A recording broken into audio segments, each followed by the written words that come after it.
Bueno, muy buenos días a todos. El día de hoy vamos a hablar un poco de lo que serían los trastornos de la función pupilar. Yo soy Oriana Gómez Erazo, residente de segundo año de oftalmología.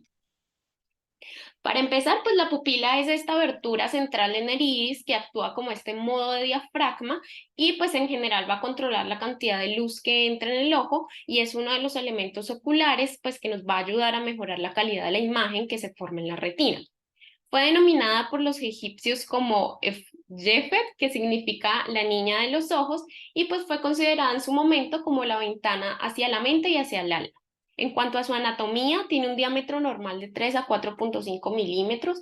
Menos de esto estaríamos hablando de miosis y más de estos valores estaríamos hablando de midriasis. El tamaño de la pupila va entonces a afectar este nivel de agudeza visual en el sentido en que una reducción en el tamaño pupilar va a reducir las aberraciones, pero por lo tanto va a aumentar los defectos de la difracción. Y también va a afectar indirectamente la agudeza visual al reducir esta cantidad de luz que ingresa al ojo cuando el estímulo de la luz es intenso y por el contrario aumenta la captura de luz en condiciones de poca luz. Se va a ver afectada por la edad, por la visión cercana, por la acomodación, por la luz, produciendo este fenómeno de miosis o esta pupila pequeña, o cuando la necesitamos para visión lejana, cuando está activado el sistema simpático, por ejemplo, por el dolor o el estado de alerta o disminución de la luz, esta pupila va a volverse midriática, es decir, se va a volver un poquito más grande. Y en general, esta va a depender de la acción de dos músculos. Uno, que es el músculo esfínter de la pupila, y otro, que es el músculo dilatador de la pupila. El músculo dilatador de la pupila, como vemos en la imagen, es una capa de células mioepiteliales que van a estar derivadas de este epitelio anterior del iris. Estos procesos basales del epitelio tienen más o menos un grosor de 4 micras y se extienden de 50 a 60 micras en dirección radial, mientras que los vértices van a estar un poquito pigmentados. Este dilatador de la pupila se extiende solo hasta el centro de la imagen exterior y va a estar inervado por las fibras simpáticas no mielinizadas que van a tener receptores alfa 1, cuyos cuerpos celulares van a estar situados en el ganglio simpático cervical superior. Más adelante vamos a hablar un poquito más de lo que serían estas vías aferentes y eferentes. Por otro lado, tenemos el músculo esfínter de la pupila, que también lo veíamos en la imagen, pero aquí le hice como un zoom para que lo viéramos un poco mejor, cuyo origen va a ser dentro del estroma del margen de la pupila y y pues va a formar como un anillo circunferencial de fibras musculares lisas que van a tener alrededor de 1 milímetro de ancho. Y pues cada uno de los cuales comprende 6 a 8 células más o menos de músculo. Ya, dale. Entonces, primero echémonos este y ya le pongo el líquido. La acción es la constricción de la pupila y pues la inervación va a estar dada Hacia por atrás, fibras hacia atrás. parasimpáticas que se originan en el núcleo de Edinger-Westphal y viajan por el nervio oculomotor a través de los nervios ciliares cortos y pues van a responder Abajo. farmacológicamente a la Ah, estimulación demorar muscarina. así. La vascularización se va a dar por arterias ciliares posteriores largas y arterias ciliares anteriores Venga, le a pongo el través humo. del círculo arterial. Este, Continuamos, la función de la pupila la podríamos como clasificar así como a grandes rasgos en dos funciones grandes. Uno es el control retiniano de la iluminación y otro es la profundidad del enfoque. O sea, una pupila pequeña nos aumenta esta profundidad de enfoque. Entonces, para lograr estas funciones tenemos diferentes vías pupilares.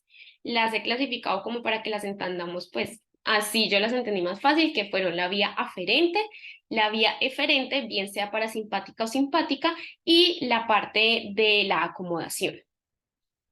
Entonces, empezando por la vía aferente, cuando tenemos una luz que estimula la retina en las células ganglionares, pues se va a iniciar como tal esta vía. Entonces, esta información va a viajar a través de lo que son las fibras nerviosas, pasando por el nervio óptico, el quiasma, pues aquí se van a decusar las fibras y van a seguir por todo el tracto óptico, pero en el tercio posterior se van a separar de él justo antes de llegar al cuerpo geniculado lateral. Entonces, la vía aferente, ¿me escucha? Es que me salió que me sacó del... Sí, Ori, te escuchamos perfecto, continúa. Ah, listo, perfecto. Siguen por el tracto óptico, pero pues en el tercio posterior, como les comentaba, se van a separar justo antes de llegar al cuerpo geniculado lateral. Entonces, esta vía aferente se va a desviar, o sea, se va a separar de la que ya conocemos de la vía visual y se va a unir a esta zona posterior, que sería el área pretectal, en la parte posterior del mesencéfalo. Entonces, aquí esta vía va a hacer sinapsis con las neuronas intermediarias, que serían como que van a hacer sinapsis en ambos sentidos en los núcleos de Degin-Westphal, que serían los subnúcleos parasimpáticos del tercer par, que ahorita volvemos a hablar con ellos. Entonces, la conexión de esta vía aferente de un ojo va a ser hacia ambos. Entonces, esto nos va a explicar como tal la existencia de este reflejo directo y este reflejo consensual y porque en general cuando tenemos esta estimulación o la miosis de un ojo, siempre será seguido por la miosis del ojo no estimulado. Y esto es gracias a esta doble conexión de la vía aferente en este núcleo. La vía eferente parasimpática, pues aquí vamos a tener la respuesta de la constricción pupilar, va a salir de este núcleo de Edingen-Westphal, o sea, es decir, que vamos a otra vez de atrás hacia adelante a través de estas fibras parasimpáticas que van a viajar en la superficie del nervio oculomotor hasta lo que sería la órbita.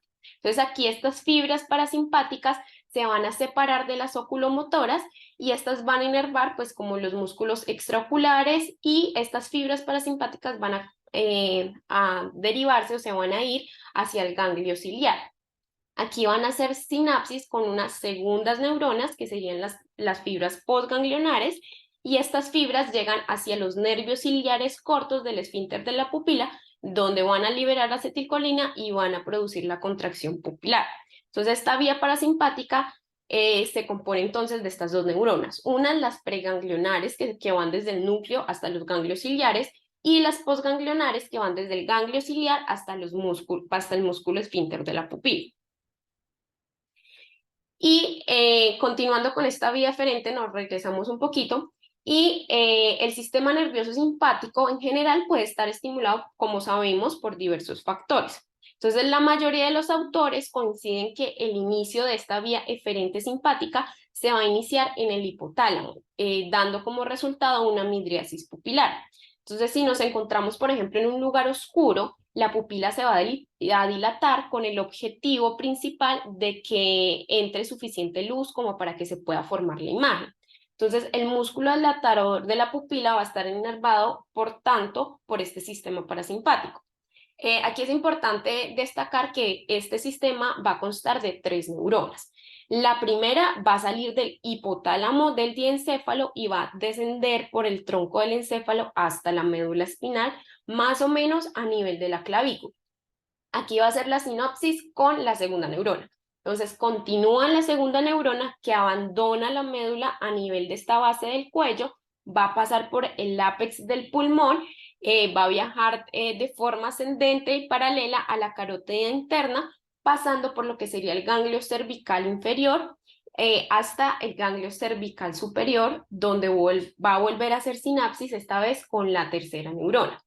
Y esta va a seguir ascendiendo mientras envuelve todo lo que sería la carótida. Esto es importante porque, pues, obviamente esto nos va a dar clínica si tenemos alguna afectación a cualquiera de estos niveles. Entonces, pues esta tercera neurona va a continuar con la arteria oftálmica y va a entrar a la órbita dirigiéndose hacia el músculo dilatador de la pupila y al músculo de Müller. Entonces, estos músculos tienen fibras simpáticas y entonces van, por lo tanto, a liberar noradrenalina. Entonces, a través de toda esta vía eferente, los impulsos o los estímulos que son percibidos visual o psíquica o fisiológicamente van a terminar de una u otra manera estimulando el hipotálamo. Y pues algunos estímulos pueden estimular la vía pupilar, que serían incluso estímulos psicosensoriales, como por ejemplo el miedo, la fatiga, el dolor, la histeria y pues claramente la oscuridad. Y por último, ahí, tenemos la vía de la acomodación. Ay, se me está pasando. Esto.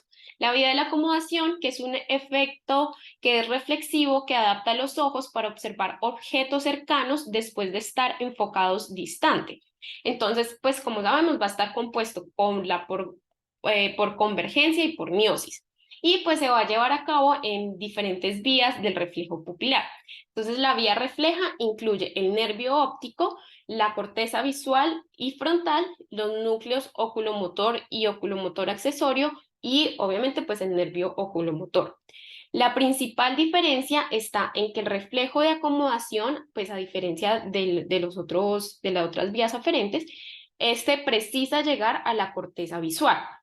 Entonces los tres procesos pueden desencadenarse voluntariamente fijando como la atención a este objeto cercano. Y pues esta vía aferente es probablemente que sea el estímulo luminoso y puede llegar hasta el tercio posterior del tracto óptico, pero aquí las fibras van a pasar entonces al córtex occipital. Y pues de aquí ya van a empezar nuevamente a salir las fibras eferentes que se van a dirigir al mesencéfalo, donde van a hacer sinapsis con el núcleo de la acomodación y pues de este núcleo van a salir conexiones hacia los subnúcleos de los músculos rectos internos y hacia núcleos nuevamente de Edinger-Westphal y pues esta estimulación va a producir lo que es la miosis y lo que es la acomodación. Entonces, este nervio oculomotor le van a llegar los impulsos hasta la óptica y pues estas fibras motoras van a hacer que el recto interno va a hacer convergencia y estas fibras parasimpáticas después van a hacer sinapsis en el ganglio ciliar y pues van a llegar hasta los nervios ciliares cortos, hasta el esfínter de la pupila, va a producir miosis y está el músculo ciliar y va a producir acomodación. Entonces es como una mezcla de alguna de las vías diferentes de las que ya habíamos hablado.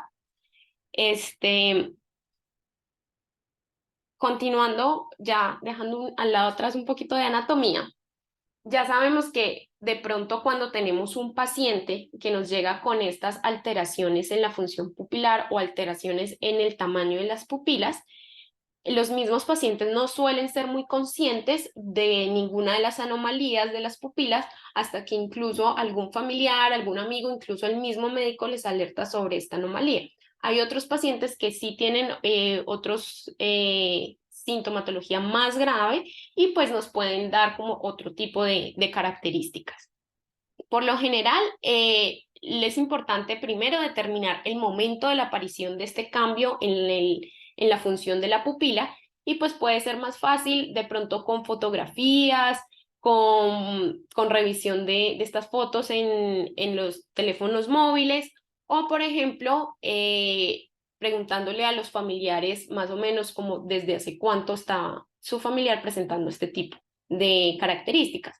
También tenemos síntomas asociados a estas anomalías que pueden ser la sensibilidad a la luz, dificultad para enfocar, para adaptarse, visión borrosa y pues en general pueden ser un poquito inespecíficos. Cuando se tiene este paciente es importante saber los antecedentes médicos pues sabemos que tenemos muchas vías y muchas estructuras anatómicas que pueden estar relacionadas. Por eso es importante saber si el paciente ha tenido infecciones previas, si ha tenido traumatismos, si ha tenido cirugías, especialmente de cuello. Sabemos que toda la vía simpática hace un largo recorrido por el cuello, o incluso si tenemos cuadros migrañosos que nos hablen de algo, un proceso un poco más benigno. Los antecedentes laborales también son importantes porque, por ejemplo, los agricultores, los jardineros pueden estar expuestos a plantas o pesticidas que nos produzcan dilatación o constricción pupilar. También los profesionales, por ejemplo, de la salud pueden trabajar con sustancias dilatadoras o constrictoras tópicas o incluso tener acceso a estas y ser las causantes sin el paciente ser consciente de este tipo de anomalías. Obviamente el historial médico puede ser muy importante porque, por ejemplo, los opiáceos nos pueden causar constricción pupilar o incluso los mismos anticolinérgicos que se utilizan en los inhaladores para los pacientes asmáticos nos pueden causar este tipo de dilatación pupilar. La exploración física de un paciente que llega con este tipo de características, inicialmente pues va a ser en la lámpara de hendidura, pues fuera de la exploración externa, pues la lámpara de hendidura nos puede dar como unas características esenciales en los pacientes, nos pueden revelar si de pronto tiene una lesión corneal que podría afectar el tamaño de la pupila, si tenemos incluso inflamación en la cámara anterior que podría estar asociado o no con un espasmo ciliar, con miosis, y pues el examen del iris debe incluir la evaluación del esfínter del iris para detectar pequeños desgarros, traumas, incluso con la transiluminación del iris para detectar estos defectos. Y pues, por ejemplo, se puede colocar el haz ancho en el ángulo del iris y apagando y encendiendo la luz se pueden evaluar el reflejo luminoso a fin de detectar defectos segmentarios como los que producen los ojos con unas pupilas tónicas o, por ejemplo, como vamos a ver más adelante, la regeneración aberrante del nervio oculomotor. También debemos medir esta pupila. Entonces esto lo podemos hacer utilizando un pupilómetro manual o una cámara pupilar, una videopupila infrarroja o por ejemplo este pupilómetro que encontré que ya es un poco más eh, tecnológico. Y pues en general este pupilómetro manual se sostiene junto al ojo para detectar el tamaño de la pupila tanto en condiciones de luz como de oscuridad. Y pues estos van a consistir en una serie de círculos o semicírculos sólidos o abiertos, más o menos. Estos diámetros van a aumentar en 0,5 a 0,5. Y también tenemos la videopupilometría infrarroja, que es quizás un método más preciso para evaluar el tamaño de la pupila y pues nos permite observar como tal que las pupilas no solo en condiciones de luz, sino también en condiciones de oscuridad total. Más adelante les traigo un video de esta pupilometría infrarroja que es bastante interesante. Entonces, para llevar como un orden más esquemático de lo que debemos evaluar, inicialmente sería pues la evaluación clínica, primero evaluarse el tamaño de las pupilas, evaluar si son iguales, es decir, si son isocóricas. Si no lo son, se debe establecer si la diferencia del tamaño es mayor en la luz o es mayor en la oscuridad. Otras preguntas que también se deben responder son si las pupilas se contraen a la misma velocidad, si se vuelven a dilatar con la misma velocidad o cómo se compara la reacción pupilar ante estímulos luminosos. Y por último, pues debe evaluarse si existe un defecto pupilar aferente relativo. La primera, que sería la evaluación del tamaño de las pupilas, debe estimarse o medirse con luz, ya sea con luz normal o de la habitación o una fuente de luz manual. Entonces, a continuación, pues este diámetro de las pupilas debe evaluarse en la oscuridad con luz ambiental, luz más tenue, lo suficientemente tenue para que el examinador pueda seguir viendo el borde de la pupila. Y pues finalmente el tamaño de la pupila se vuelve a evaluar durante el estímulo de cerca utilizando un objeto de acomodación para lograr esta máxima constricción de las pupilas. Las mediciones de la pupila en la luz y en la oscuridad deben determinar si existe o no la anisocoria, que sería esta diferencia en el tamaño de las pupilas de 0,4 o más, y pues alrededor del 20% de la población sana tiene anisocoria clínicamente detectable, la cual se denomina como anisocoria fisiológica. Las causas adquiridas de la anisocoria son las que provocan estos daños en los esfínteres del iris, por ejemplo, los dilatadores del iris o suministros nerviosos, y pues el grado de esta anisocoria puede verse afectado dependiendo de la iluminación. Por ejemplo, en pacientes que tienen anisocoria fisiológica o con aquellos que tienen el síndrome de Horner, el grado es mayor en la oscuridad que en la luz. O por ejemplo, la anisocoria también puede verse afectada por el grado de acomodación, de pronto por la fatiga o incluso por los mismos estímulos simpáticos. La prueba de reacción a la luz se incide sobre el ojo, se hace una reacción directa de la pupila. Es importante disponer que esta sea una habitación tranquila, poco iluminada y que no haya un ruido repentino que de pronto pueda sobresaltar al paciente o estimular una dilatación pupilar. Y pues el paciente debe fijar un objeto a distancia para eliminar cualquier efecto en la acomodación sobre el tamaño pupilar. La fuente de luz que ilumina la pupila debe ser lo suficientemente brillante como para no producir un índice máximo de constricción o de redilatación. Y pues en algunos casos puede ser útil utilizar fuentes de luces secundarias, ya sea tenue, para proporcionar esta iluminación oblicua de la pupila, ya que pues en esta técnica aumenta la visualización del iris en la pigmentación oscura. Aquí les traigo este video en el cual se hace una examinación oblicua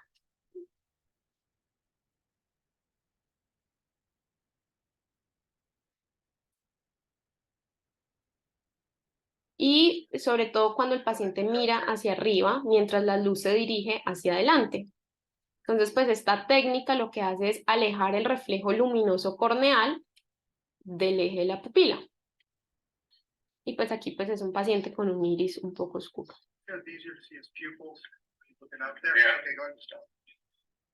Entonces, la fuente de luz debe dirigirse directamente hacia el ojo durante unos segundos y a continuación alejarse de este hacia abajo para así eliminar la estimulación.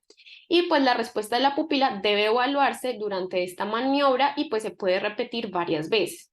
La respuesta normal de la luz es una contracción que se denomina captura pupilar. Pero también tenemos otra denominación que se llama escape pupilar, que es un fenómeno en que la pupila se contrae inicialmente, pero luego se relaja lentamente y vuelve a su tamaño original.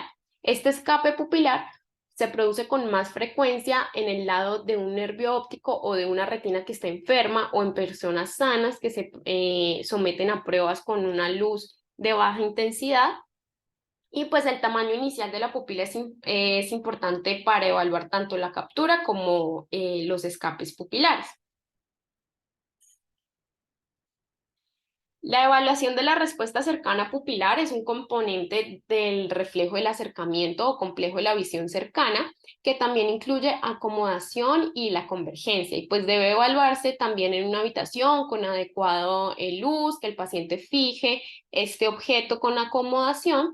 El objeto no acomodativo como un lápiz o un dedo, pues no puede ser como un estímulo lo suficientemente grande como para producir esta respuesta, incluso cuando los pacientes no tienen ningún tipo de problemas pupilares. Entonces, la respuesta cercana no debe inducirse tampoco mirando un estímulo de luz brillante, ya que esta propia luz puede producir constricción pupilar y estos cambios de la pupila o esta respuesta puede documentarse con fotografías o con pupilimetría, como vemos en esta imagen. La evaluación de la dilatación pupilar se produce en una variedad de situaciones. La mayoría de las veces, estas cuando se dilatan después de haberse contraído a la luz o estimulación cercana. Los pacientes que tienen ciertas enfermedades de retina o con menor frecuencia, con patologías del nervio óptico, pueden dilatarse cuando se les ilumina el ojo, que sería como una respuesta pupilar paradójica. Un ruido repentino, un pellizco en la nuca también puede provocar como esta dilatación pupilar refleja. La evaluación de la dilatación pupilar debe buscarse específicamente en el retraso de la dilatación. Entonces, este fenómeno se presenta cuando tenemos una anisocoria de 4 a 5 segundos después de la constricción pupilar y pues que la luz se va a presentar más o menos 15 segundos después de la constricción pupilar. Entonces, este retraso como tal se va a producir en pacientes que tienen este defecto de la inervación simpática, por ejemplo, en un síndrome de Horner, aunque también en algunos sujetos pues normales se puede llegar a presentar. Aquí vamos a ver, es un video de un síndrome de Horner izquierdo.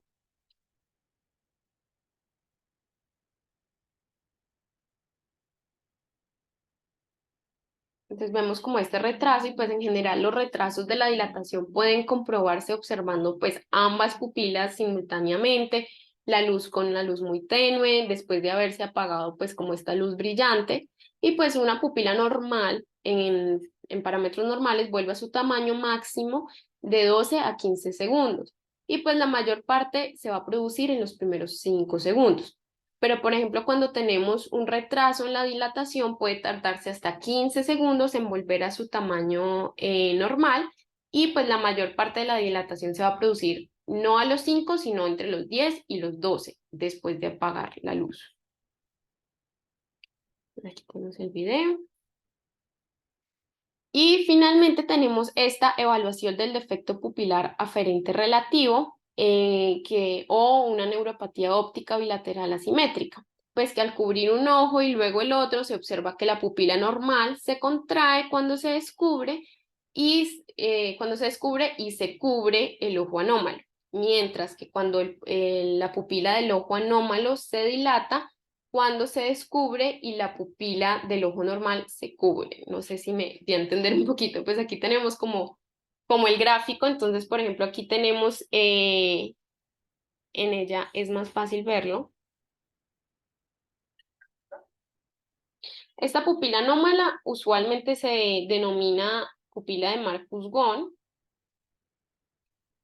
y pues lo que se describe pues en general es esta anomalía pupilar y pues esta anomalía no se comprueba tapando un ojo y luego el otro, sino que mediante esta prueba de luz oscilante de un lado y del otro.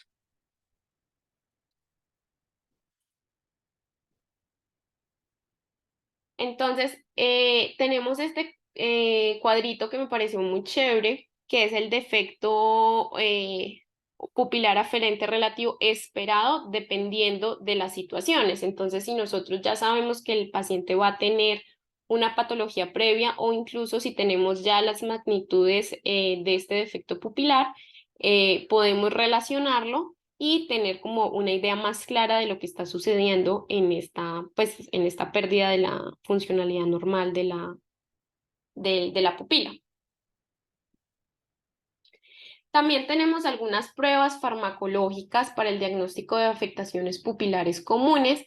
Vamos a hablar un poquito más en cada una de las enfermedades, pero pues este cuadro es como un cuadrito resumen de algunas de los fármacos como la pilocarpina, la hidroxianfetamina o la cocaína que se puede utilizar para diagnosticar este tipo de afectaciones o diferenciarlas unas de las otras.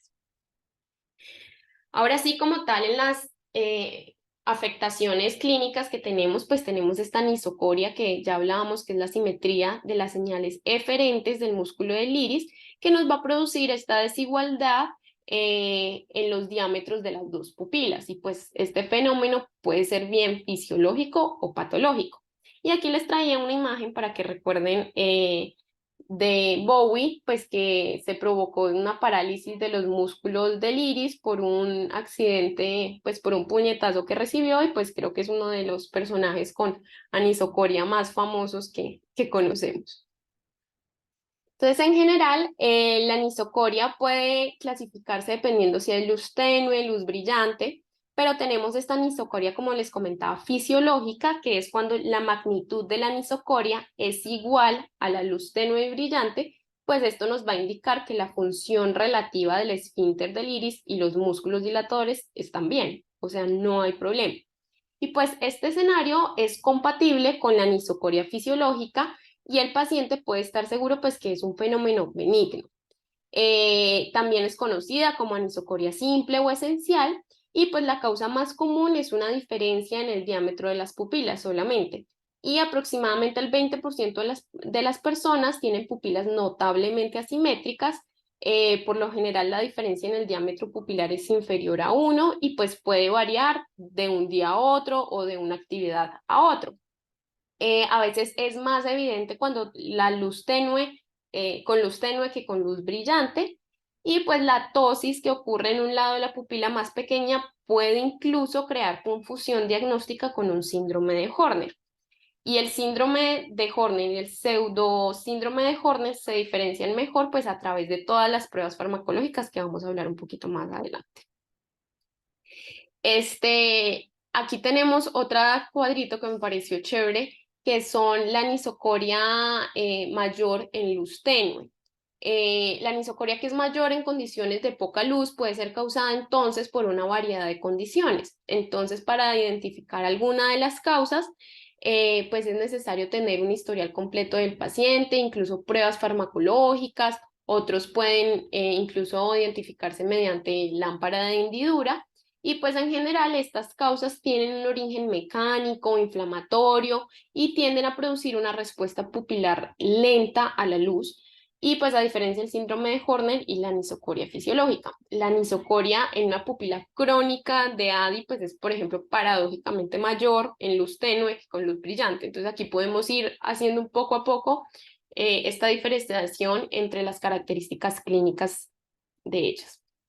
Entonces el síndrome de Horner, la presencia pues de una lesión en cualquier punto a lo largo de la vía oculosimpática da como resultado este síndrome que se va a caracterizar clínicamente por una miosis ipsilateral, que es la acción no antagonista del esfínter del iris, anhidrosis facial, ptosis del párpado superior ipsilateral y elevación leve del párpado inferior, que sería una ptosis inversa o invertida.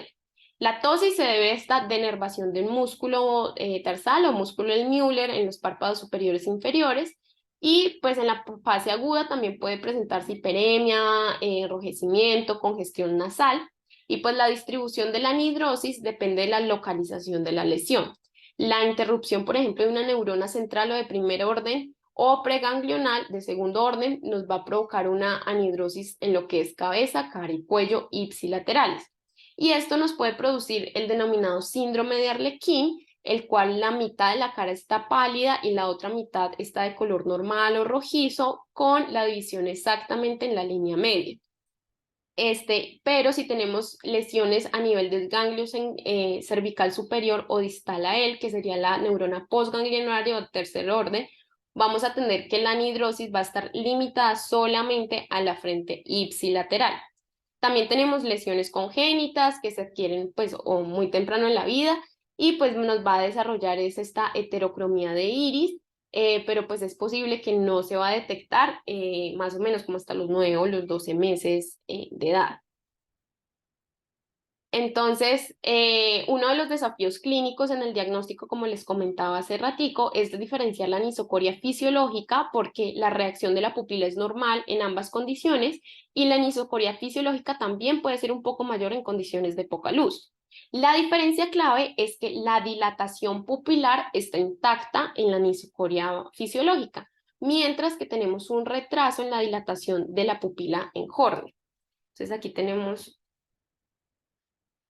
This is a patient with a left horn. Entonces, en general, pues acordemos que la dilatación pupilar en condiciones de poca luz es el resultado de la relajación del esfínter y la contracción del dilatador, y por lo tanto la pupila normal se dilata rápidamente en condiciones de poca luz. Pero cuando tenemos esta lesión simpática, la pupila afectada se va a dilatar por la misma relajación del esfínter. En el síndrome de Horner, este músculo dilatador va a estar debilitado. Entonces va a hacer que la pupila se dilate muy lentamente y lo que produce es una anisocoria que es mayor a los 4 o 5 segundos y menor si se vuelve a medir a los 15 segundos. Entonces, esta presencia en el retraso de dilatación es suficiente como para diferenciar una pupila de Horner de una anisocoria fisiológica. Tenemos algunas pruebas farmacológicas en las cuales nos van a ayudar a diferenciar, por ejemplo, la apraclomida tópica al 5 o al 1% es un agonista adrenérgico alfa 2 y agonista adrenérgico alfa 1 débil y se utiliza habitualmente como prueba diagnóstica farmacológica para la sospecha de Horner porque es más accesible que la cocaína. Y en la mayoría de los ojos sanos, la apraclonidina tiene poco efecto sobre el tamaño de la pupila. Y pues en pacientes con una pupila de Horner, el efecto de este efecto agonista alfa 1 va a estar dado debido a como a esta supersensibilidad de los receptores alfa 1, debido a que tenemos escasez de norepinefrina en esta hendidura simpática. Entonces esto nos va a producir una midriasis relativa por contracción del músculo dilatador. Entonces, para esta prueba se va a poner una gota de apraclonidina en cada ojo y se vuelve a evaluar el paciente 60 minutos después, aunque muchas veces se puede detectar el resultado positivo mucho antes. La reversión de esta anisocoria se considera una respuesta positiva y confirma el diagnóstico de la pupila de Horner y además de la dilatación pupilar mejora la ptosis palpebral superior. Pues tiene algunas limitaciones, solo pues porque las lesiones postganglionares deberían producir hipersensibilidad a la denervación Y pues también tenemos una hipersensibilidad en la denervación que por lo general ocurre varios días después de la lesión simpática. Entonces, pues en general se podría hablar que la cocaína, que es un bloqueador de la recaptación de la norepinefrina, nos ayudaría un poco más y pues tiene un menor riesgo de eventos adversos. Eh, pues en general bloquea, como ya dije, la recaptación de la norepinefrina en las terminales nerviosas simpáticas del ojo, lo que nos va a provocar una dilatación pupilar y una retracción del párpado y una palidez conjuntival en el ojo no afectado. Y pues en la pupila de Horner lo que se libera poca o nada norepinefrina en la hendidura simpática. Entonces, por lo tanto, la cocaína no tiene efecto y la pupila miótica permanece más pequeña que su compañera. Esta prueba se realiza poniendo 2 gotas de cocaína al 4 o al 10% en cada ojo por 5 minutos de diferencia, midiendo el grado de anisocoria después de 45 minutos o después de 1 hora. Entonces, la anisocoria post-cocaína de 1 milímetro más es el diagnóstico de pupila de Horner en el lado de que la pupila esté más pequeña. Entonces, según la localización y la evaluación, entonces, por ejemplo, una vez confirmada esta pupila de Horner, por la apraclonidina o por la cocaína es posible localizar farmacológicamente la lesión, como por ejemplo con la hidroxianfetamina, que va a aumentar la liberación de noradrenalina presimpática en la neurona postganglionar, pero la que está sana. Entonces, esto va a hacer que la pupila se dilate. Si la pupila que está miótica no se dilata, entonces se sospecha que la lesión va a estar postganglionar. Y si ambas pupilas se dilatan muy bien, la lesión es más proximal, es decir, que afecta a la neurona de primero o segundo orden. También dependiendo, podemos localizar la evaluación dependiendo de los datos clínicos. Por ejemplo, si tenemos ataxia, nistagmus o déficit sensorial, sugiere que la lesión va a estar a nivel del bulbo y esta sería una indicación de una neuroimagen. O, por ejemplo, si tenemos dolor del brazo, tos, hemoptisis, hinchazón del cuello, sugiere que la lesión va a estar en la de segundo orden o en el surco, que sería como un síndrome de Pancoas, en el mediastino, y pues esto requiere de estudios de imagen a nivel cérvico-torácico. Y pues los síntomas que van a estar asociados como a las neuronas de tercer orden, pues van a ser como entumecimiento, diplopia y pues fibras, también tenemos como lesiones a nivel de las fibras oculosimpáticas en el seno cavernoso. Entonces, el síndrome de Horner postganglionar doloroso es un síndrome que tenemos que tener en cuenta y que llama mucho la atención, porque es un síndrome, es una entidad clínica distinta asociada a varias causas. Y es importante porque una de las más importantes es la disección de la arteria carótida interna. Entonces, el dolor de la disección generalmente se va a localizar alrededor de la sien y de la órbita y puede extenderse a la garganta, el cuello, la frente, el brazo o parte posterior de la oreja. Y los pacientes con síndrome de Horner postganglionar doloroso por esta disección también pueden incluso llegar a tener amaurosis fugas, sentido del gusto alterado, tinnitus y pueden desarrollar diplopia o entumecimiento de la lengua y de la cara. Y pues obviamente esta condición debe reconocerse con prontitud porque pues la pérdida de visión monocular y accidentes cerebrovasculares son los posibles complicaciones en una etapa aguda y pues se puede pedir una resonancia que típicamente nos va a mostrar una hemorragia intramural de la arteria carótida interna, pero pues en algunos casos se puede necesitar incluso angiografías cerebrales para detectar pues esta disección. Pues aquí vemos una disección de la arteria carótida interna en una imagen de resonancia y pues donde se ven las flechas es el angiograma con catéter que refleja que la arteria carótida está estrechada en comparación pues de un calibre normal. También tenemos otros anisocorias, pero cuando tenemos esta anisocoria es mayor, cuando tenemos la luz tenue, tenemos también daño del iris y midriasis farmacológica. Entonces, el daño del iris puede ser dado por traumatismo cerrado en el ojo. Después de la lesión, pues esta pupila puede estar relativamente miótica debido como a este espasmo del iris y luego se vuelve mediana o midriática con respuestas deficientes tanto de la luz como de la estimulación cercana.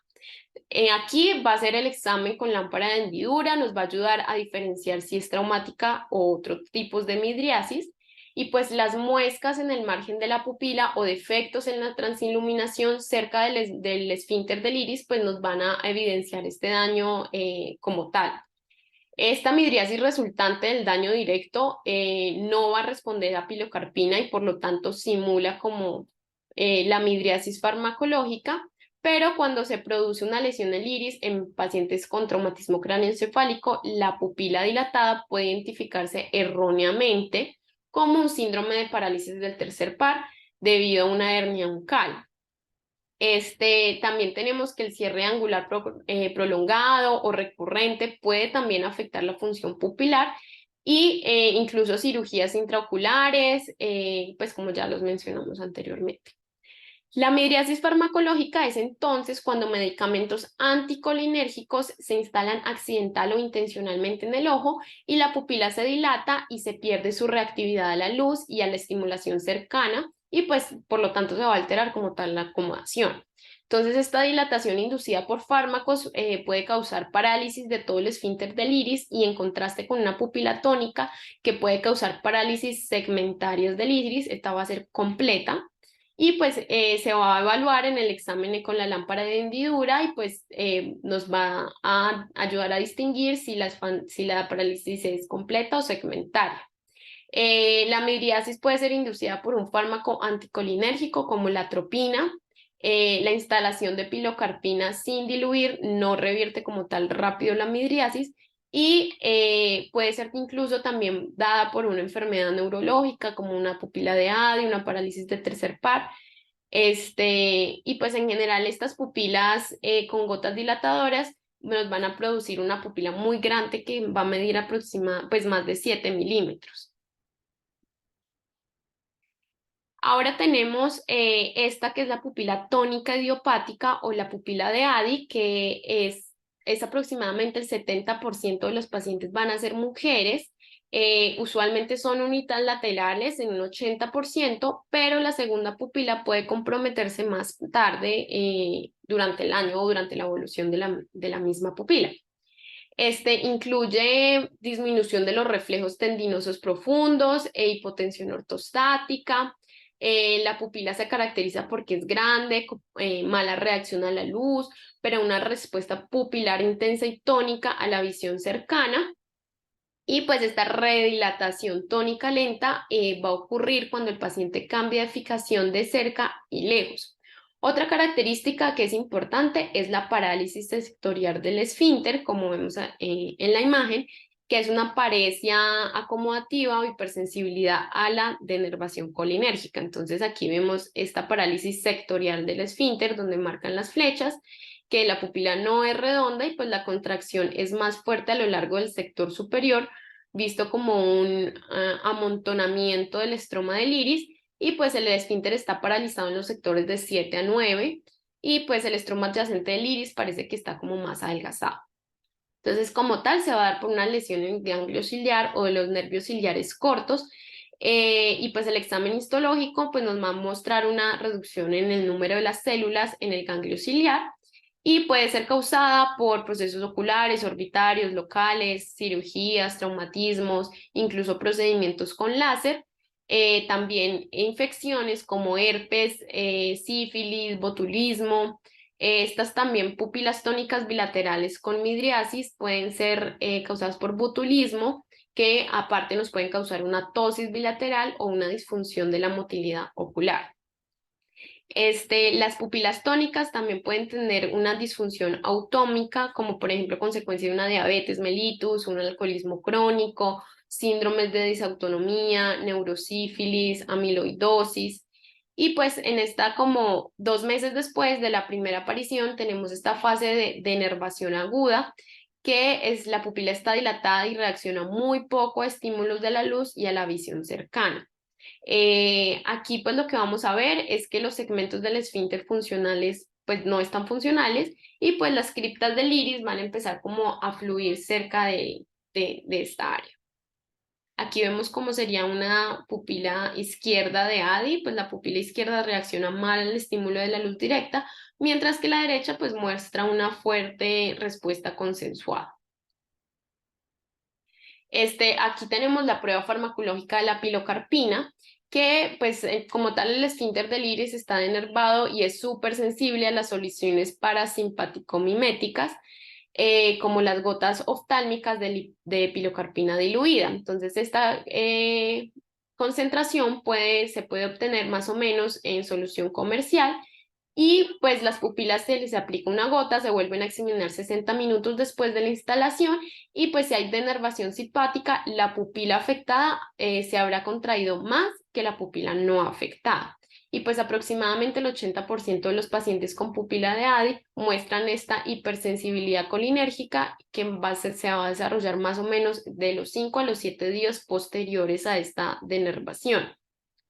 En general, estos pacientes van a tener síntomas acomodativos, fotofobia, incluso pueden llegar a ser asintomáticos. Son difíciles de tratar, pero en general resuelven espontáneamente unos meses después de que inició toda la patología. Y pues la fotofobia pues es un problema que se puede manejar con pilocarpina tópica diluida. Y con el tiempo esta pupila disminuye el tamaño, pero pues sigue siendo un poco reactiva a la luz, lo que nos da como un resultado una anisocoria que sobre todo es mayor en la oscuridad. Pues ya la parálisis del tercer nervio craneal, ya las vimos pues con Cami, pero pues también traerlas a colación porque es muy importante tenerla siempre como diagnóstico diferencial, siempre se va a acompañar con tos y motilidad limitada y pues a veces esta alteración es sutil y requiere incluso cuantificación con prismas o está alterada o se necesita la varilla de Maddox para diagnosticarla. La disfunción pupilar es un factor muy importante en esta evaluación y pues cuando la pupila está afectada debe siempre excluirse un aneurisma. Entonces aquí, por ejemplo, pues vemos esta angiografía que muestra como un aneurisma de la arteria comunicante posterior y pues esta es como la urgencia y la necesidad de siempre verificar el estado de una pupila en una parálisis del tercer par. Las pupilas de Argyll-Roberts es una neuropatía que es causada por una disociación luz casi uni o bilateral y resulta como una pérdida de la entrada de las células ganglionares de la retina a los núcleos pretectales. Entonces aquí ya tenemos una alteración a la vía visual aferente.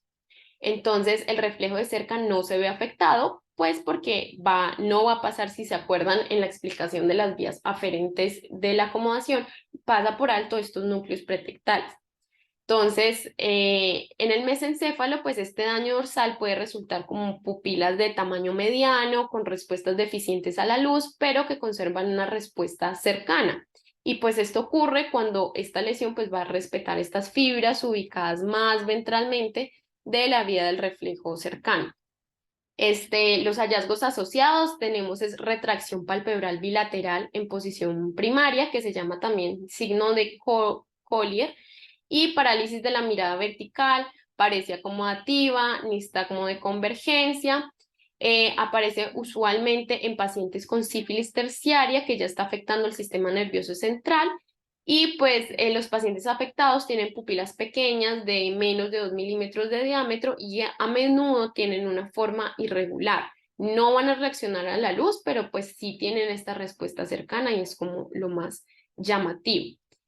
También se observan en disfunción autónoma generalizada, como pupilas tónicas bilaterales cuando son crónicas, en diabetes, en alcoholismo, incluso en encefalitis o después de fotocoagulación panretiniana también se pueden presentar.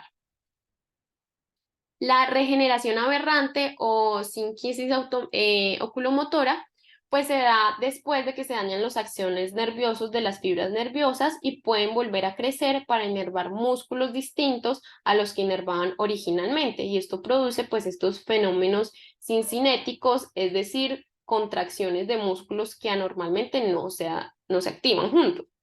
Entonces, como tal, las sincinesias son una serie de movimientos involuntarios sincrónicos en grupos musculares que son paréticos, que surgen al mover pasivo voluntariamente los músculos normales y en general vamos a tener como limitación de la elevación, de la depresión, aducción Y tenemos esta pseudopupila de Argyll-Roberts, que sería una reacción pobre, irregular con estímulos luminosos, que se contrae monocular.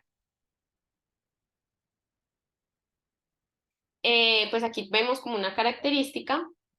Y finalmente pues tenemos esta midriasis unilateral, que también es conocida como una pupila resorte, que es episódica, que es benigna y que generalmente va a ocurrir en personas jóvenes y sanas. Aquí tenemos un cuadrito que me pareció chévere, como de la localización y el mecanismo de lesión, por si alguno gusta. Y finalmente, para terminar, este algoritmo de la anisocoria, que me pareció chévere como para ver las diferencias entre los diagnósticos y no tener como esta duda de si no estamos pasando por alto algo tan importante como un aneurisma o con cualquier otra lesión. O es una lesión benigna. Muchísimas gracias a todos. Oriana, gracias. Pues yo creo que ya saben lo que voy a decir, que es lo que siempre menciono con respecto a las pupilas, y es que siempre las debemos evaluar, no pasarlas por alto, no obviar esta parte del examen oftalmológico tan importante, porque así como nos da información ocular, también nos puede dar información sistémica y neurológica. Hace parte del examen médico, no solo del oftalmológico. Entonces, para los estudiantes de medicina, los internos, los residentes de medicina familiar que estén conectados, pues tener en cuenta que el examen de pupila es algo que debemos aprender a hacer todos y no solamente los oftalmólogos. Es una manera de darnos cuenta de algunas condiciones, unas patológicas y otras no, y debemos estar en la capacidad de diferenciarlas para saber hasta qué punto el paciente necesita estudios, y en ocasiones pues no son necesarios, no excedernos en exámenes, y en otros pues sí, tomar decisiones de pronto prioritarias. Y pues recalcar también que las pruebas farmacológicas no las tenemos disponibles todas en Colombia, entonces debemos aprender a eh, evaluar las pupilas clínicamente, más que con estas gotas que siempre describen en los libros. Bueno, pues muchas gracias a todos por asistir. Doctora, qué pena, buenos días. Yo tengo una pregunta y con respecto al lipus, que siempre lo vemos o lo nombramos. El lipus es algo normal, ¿no? Entonces simplemente ver que la pupila es una especie de brinquito y vuelve a su diámetro normal. No es como el defecto pupilar aferente, donde uno evidentemente ve que la pupila se abre, sino que es un pequeño salto corto Y vuelve la y que miosis. se agota y vuelve al estado original. Entonces, pues no preocuparnos o no asustarnos con este fenómeno que lo vemos en muchos pacientes. Vale, gracias, doctor. Doc, y ya hizo mención a las pruebas farmacológicas, pero tampoco hizo en la práctica clínica videopupilometrías y esas cosas. Pues eso está disponible, se usa, no se usa, y usted le ve alguna utilidad. Pues yo creo, si están disponibles, Jesús, de pronto aquí en Colombia no es algo que usamos, en Estados Unidos sí, y lo usan más que todo como para describir cosas en los estudios clínicos. Entonces, en la parte de investigación es muy importante, pero que nosotros lo requiramos para alguna evaluación en particular en las pupilas, pues no, y en realidad aquí pues no lo hacemos. Gracias, Doc.